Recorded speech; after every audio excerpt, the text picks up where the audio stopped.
ẹ kú dédé àkókò yìí gbogbo ẹ̀yin olólùfẹ́ ìkànnì Jígí Alára, ìkànnì 24 tó fi ìkàlẹ̀ sí ìlú Ìbàdàn ìpínlẹ̀ Ọ̀yọ́, ilé tí a ti ń sọ ọ̀rọ̀ bí àkọ́lé ìtàn tó jẹ́ wípé pẹ̀lú ìmísí Odùduwà ní gbogbo ọ̀rọ̀ tó ń jáde láti ẹnu wa. Ẹ̀yin olùgbọ́ wa, a dúpẹ́ fún bí ẹ ṣe ń bá wa lọ. Ojú tẹ́ fi ń fò wá kò ní fọ́, bẹ́ẹ̀ sì ni etí tẹ́ fi ń gbọ́ wa kò ní di tẹ́ náwó sí láéláé.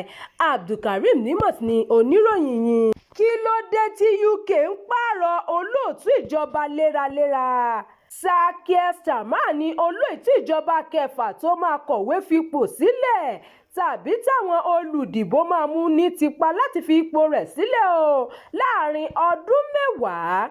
Ní ètò òṣèlú ilẹ̀ Gẹ̀ẹ́sì, ohun tó ṣẹlẹ̀ yìí kì í rí bẹ́ẹ̀ tẹ́lẹ̀ láti ìgbà tí wọ́n ti dá ipò olóòtú ìjọba sílẹ̀ ní sẹ́ńtúrì 18. Ó kéré tán olóòtú ìjọba kan máa ń lò tó ọdún 5 lórí ipò, ṣùgbọ́n tí àdínkù ti bá èyí láti bí ọdún 10 sẹ́yìn.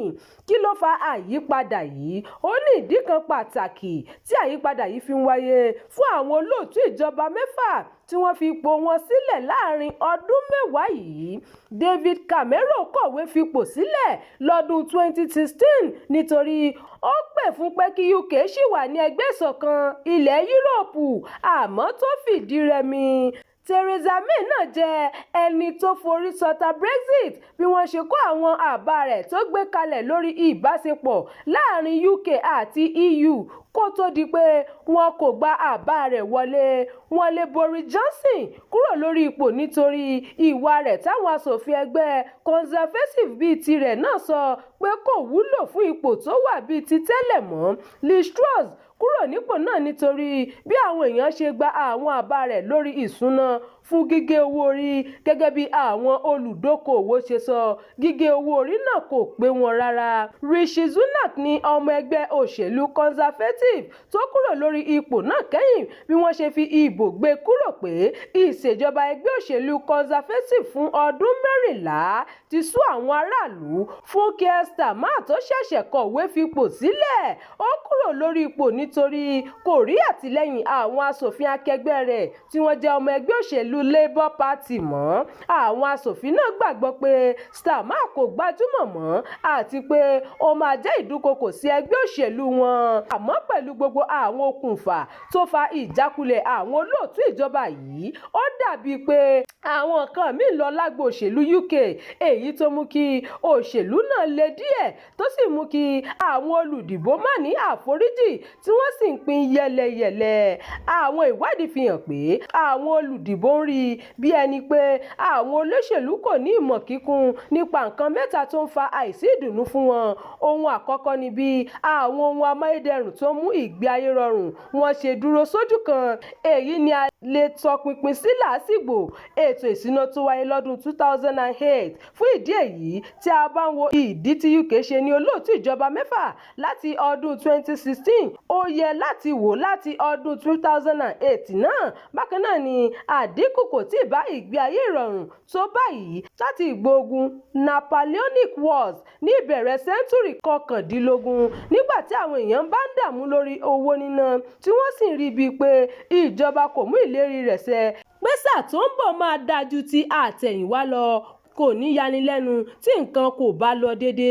Ohun kejì ni pé àwọn èèyàn gbàgbọ́ pé nǹkan kò lọ dédé ní UK mọ́, pàápàá ní àwọn ẹ̀ka tó jẹ́ ti ìjọba bíi ètò ìrìnnà, ìdájọ́ àti bẹ́ẹ̀ bẹ́ẹ̀ lọ.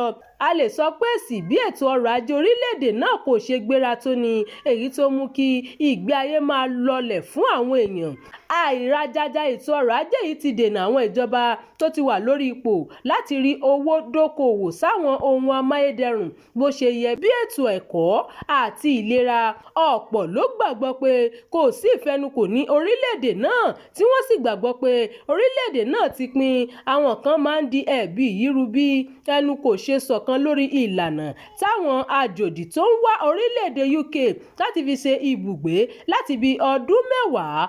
Ọ̀pọ̀ àwọn olùdìbò gbàgbọ́ pé àwọn olóòtú ìjọba tó ti wà nípò kò ní ìmọ̀ nípa ohun tó ń bí wọn nínú lórí àyípadà tó ti bá UK gẹ́gẹ́ bí àwọn orílẹ̀-èdè Yúróòpù míì sì ń làkàkà láti ṣe àkójọ àwọn orílẹ̀-èdè tó kún fún ọ̀pọ̀ ẹ̀yà àti àṣà. Àwọn nǹkan míì náà ń yí padà. Kì í ṣe UK nìkan ló ti ń ṣẹlẹ̀. Kì í ṣe pé àwọn èèyàn ń bínú lórí àwọn ìgbésẹ̀ kankan. Wọn kò fara pamọ́ láti fi hàn mọ́ bóyá ayélujára wà lára àwọn ohun tó fa èyí tàbí bẹ́ẹ̀ kọ́. Àwọn èèyàn ń fi ẹ̀dùn ọkàn wọn hàn sáwọn olóṣèlú tó fi mọ́ àwọn olóòtú ìjọba lọ́nà tí èèyàn kò lè ronú rẹ̀ lọ́dún díẹ̀ sẹ́yìn. Ṣé a lè sọ pé UK ti ṣòro láti ṣèjọba lé lórí ni? Ṣé a lè sọ pé ìdí nìyí tí UK ṣe ń ní olóòtú ìjọba keje láàrin ọdún mẹ́wàá? Ọ̀pọ̀ àwọn olóṣèlú ni kò ní ronú lọ síbẹ̀ yẹn. Wọ́n ní bó tilẹ̀ jẹ́ pé ìṣèjọba ti lágbára sí kì í ṣe ohun tí kò ṣeé ṣe. Àmọ́ bí ìjákulẹ̀ ṣe ti bá àwọn olóòtú ìjọba mẹ́fà láti gbé yọ UK nínú àjàgà tí wọ́n ti kó sí láti ìgbà tí làásìgbò ètò ìṣúná 2008 àti Brexit 2016. Àwọn èèyàn kọminú lórí ohun tí ẹni tó bá gbapò olóòtú ìjọba máa lè ṣe tó bá dépò náà. Ìròyìn fún ti àkókò yìí kò ní jù báyìí lọ. Ẹ má gbàgbé láti tẹ̀lé ìkànnì yìí. Ẹ máa bá wa pín ká kí ẹ sì fi èròǹgbà yín sí abala àríwísí. Jígí alára. Bàbá ló gudu. Èmi ní kí n wá ṣàlàyé fún yín pé àwa ti ń lọ ni. Èmi àti ìyàwó mi a ti ń lọ. Òun ni wá ṣàlàyé fún yín. Ó ti jáde bàtà bàbá mi ni. Bàtà bàbá ẹ̀. A retí láti ìjọ ẹ̀. Ṣé ti pín ogún bàbá yín? Ọ̀rọ̀ pé wọ́n pín ogún bàbá mi kó wà ní bàtà bàbá mi tó fẹ́ ṣòro ní Jígí Alára TV. Ó ti jáde sórí YouTube o. Ó ní lọ sọ. Ṣé ní pọ́n ṣe ń gbogbo ẹ̀ gbogbo aláyé?